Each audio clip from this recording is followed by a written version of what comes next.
Should you be aggressively melting down your RRSPs? What does that even mean? RRSPs are a great tool to save for retirement, but they can become a huge tax nightmare if used incorrectly in the withdrawal phase of life. This is especially true upon death. Now you might be thinking to yourself, what do I care? I'm dead. Well, you should care if you'd rather your life's work go to someone other than the CRA. Here's the problem. Let's say that both you and your spouse have $800,000 in your RRSPs. And this is also true for other registered accounts like RIFs, LIRAs, LIFs. Let's say that your spouse dies first.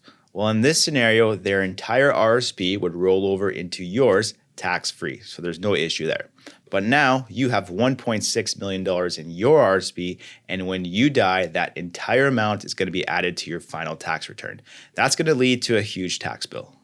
Using combined Ontario and federal tax rates, we can see that as your income increases, so do the tax brackets. And you reach the top tax bracket of 53.53% once your income is above $246,000. And you're going to end up paying tax at the highest marginal rate on a large portion of your RRSPs. And on average, when you factor in the lower brackets as well, you're still paying an average tax rate of 50%. And as we can see, your tax bill would be very similar in other provinces as well. So how do you fix this? Let's go over 3 reasons that you should aggressively melt down your RRSPs. And when I say melt down, what I'm saying is that you should start making withdrawals today, assuming that you're retired, to avoid potentially facing a huge tax bill at death. Let's say that both you and your spouse have an income of $60,000 per year, and this is more than enough money to do the things that you want to do in retirement. Again, using Ontario and federal tax rates, this would put you in the 29.65% tax bracket. Now, let's say that you withdrew $30,000 each from your RRSPs. This would increase your taxable income from $60,000 up to $90,000. But you would stay in the same tax bracket, and if you were already receiving OAS, you would still stay under the OAS clawback threshold. Now, what do you do with that extra money if you don't need it to spend? Well, you can use that money to top up your TFSAs, or if those are already maxed out, then you can start investing in a joint non-registered account. The benefit of this strategy is that now as a family, you've withdrawn $60,000 out of your RRSPs and paid less than 30% tax compared to potentially paying over 50% tax at death. So every year that you're in a low bracket, it's an opportunity to draw funds out. For a more detailed look at this strategy, check out this video.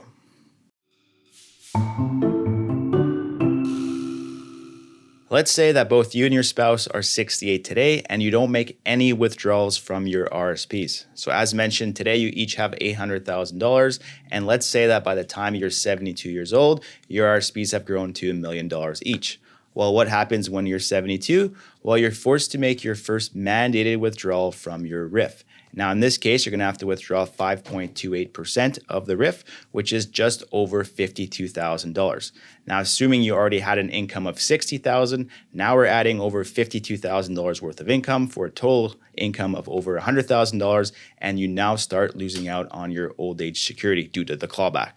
Had you started making RRSP withdrawals earlier, you would have less in your RIF by the time you were 72, thus making your mandated withdrawals less as well, potentially keeping you under the OAS clawback threshold. So if the OAS clawback threshold is going to be an issue for you down the road, it may make sense to make withdrawals today. As mentioned, your mandated withdrawals from your RIF are going to be less, thus giving you the opportunity to potentially keep more of your old age security.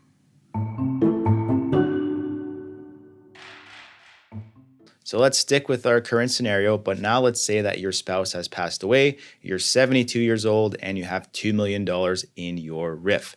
Your income has also increased from $60,000 up to $80,000 because now you're receiving some survivor benefits from your spouse's CPP and pension. Now, again, you're by yourself, so you're going to have to make that mandated RIF withdrawal on that $2 million amount.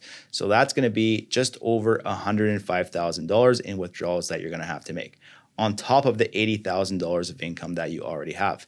So now your income shoots up to $185,000. So you're jumping a lot of tax brackets and you're going to be paying a lot more tax as an individual. So had you and your spouse been able to draw down those RRSPs, again, while you were both still alive and in a lower tax bracket, that burden would have been less on the individual that survived and had to make those withdrawals on their own moving forward. So consider these 3 points to figure out whether or not an RRSP meltdown strategy works for you. And if you'd like help, check us out at transcanadawealthmanagement.com.